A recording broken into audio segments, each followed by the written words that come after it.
அஸ்ஸலாமு அலைக்கும். Welcome to Hanif's kitchen. இன்னைக்கு நாம எல்லாரையும் இம்ப்ரெஸ் பண்ணக்கூடிய ஒரு ஸ்வீட், எந்த ஒரு ஃபெஸ்டிவல் ஃபங்க்ஷனாக இருந்தாலும் சரி, எத்தனை வகை ஸ்வீட் வச்சாலும் சரி, பார்த்தோன்னா அட்ராக்ட் ஆகக்கூடிய சுவையான குலோப் ஜாமுன் ஒரு டிஃப்ரெண்ட் ஷேப்பில் எப்படி செய்யறதுன்னு பார்க்கலாம் வாங்க.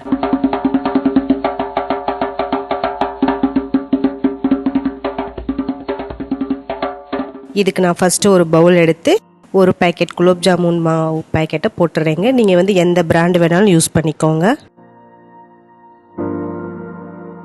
ஒரு பேக்கெட் ஃபுல்லாக போட்டுட்டு இதில் கட்டி எதுவும் இல்லாமல் கைகளால் நல்லா வச்சு தேய்ச்சிடுங்க.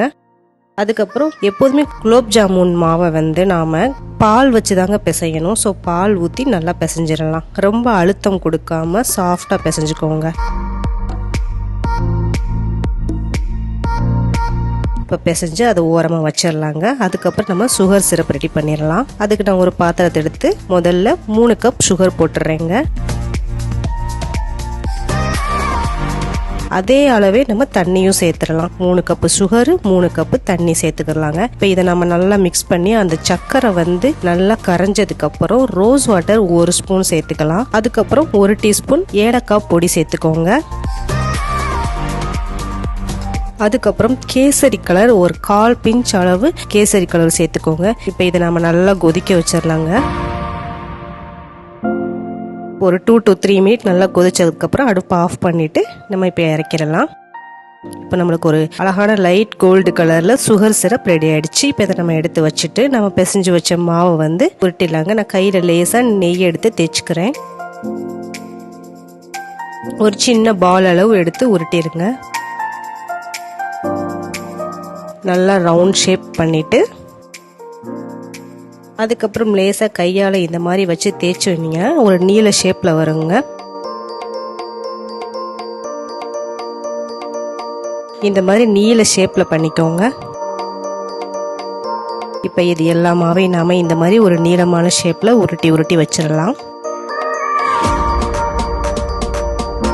இப்போ அடுப்பு ஆன் பண்ணி கடாய் வச்சு நான் எண்ணெய் ஊற்றிடுறேன். எண்ணெய் நல்லா ஹீட் ஆனதுக்கப்புறம் அடுப்பை சிம்மில் வச்சுட்டு நம்ம குலோப் ஜாமுனை போட ஆரம்பிச்சிடலாங்க. இதை ரொம்ப ஸ்லோவாக கொஞ்சம் பொறுமையாக தாங்க நீங்கள் ஃப்ரை பண்ணணும். ரொம்ப ஹை ஃப்ளேம்லேயோ இல்லை மீடியம் ஃப்ளேம்லேயோ வச்சு பொரிச்சிங்கன்னா வெளியே நல்லா பொரிஞ்சிருக்கும், உள்ளுக்குள்ளே வேகாமல் இருக்கும். அதனால் நீங்கள் சிம்மில் வச்சு கொஞ்சம் ஸ்லோவாகவே பொரிச்சு எடுத்துருங்க. இந்த மாதிரி நல்லா ஒரு ப்ரௌன் கலரில் வந்தோன்னே எடுத்துருங்க.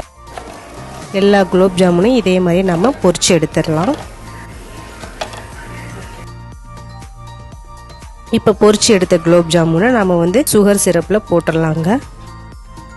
இப்போ இது எல்லாத்தையும் நம்ம சுகர் சிரப்பில் போட்டு வச்சிடலாம்.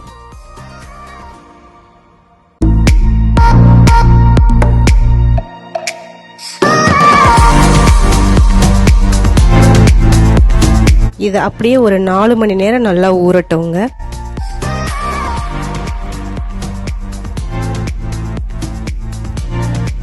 இப்போ நல்லா ஊறி அப்படியே டபுளாக இருக்குங்க நம்மளோட குலோப் ஜாமுன். இப்போ இதை எடுத்து நம்ம சர்வ் பண்ண ஆரம்பிச்சிடலாம்.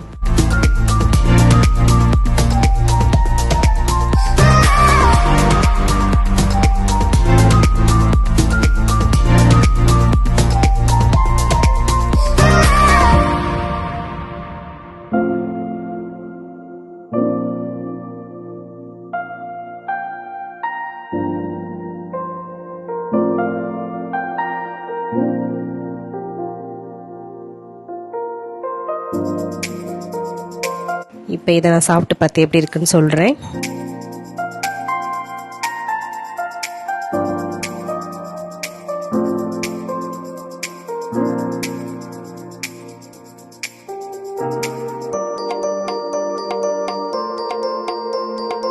இந்த குலோப் ஜாமுனோட டேஸ்ட்டு ரொம்பவே டெலிசியஸாக இருக்குங்க. குலோப் ஜாமுன் சுகர் சிரப்பில் நல்லாவே ஊறி ரொம்பவே சாஃப்டாக இருக்குங்க. இந்த டேஸ்டியான குலோப் ஜாமுனை செஞ்சு பாருங்க. செஞ்சு பார்த்து எப்படி இருந்துச்சு நம்ம கமெண்ட் பாக்ஸில் எனக்கு ட்ராப் பண்ணுங்க. அப்படியே நம்ம சேனலை சப்ஸ்கிரைப் பண்ணிடுங்க. அப்படியே பக்கத்தில் இருக்க பெல் ஐக்கானையும் ப்ரெஸ் பண்ணிடுங்க. அதோட நம்ம எல்லா வீடியோஸையும் பார்த்து என்ஜாய் பண்ணுங்க. தேங்க்யூ.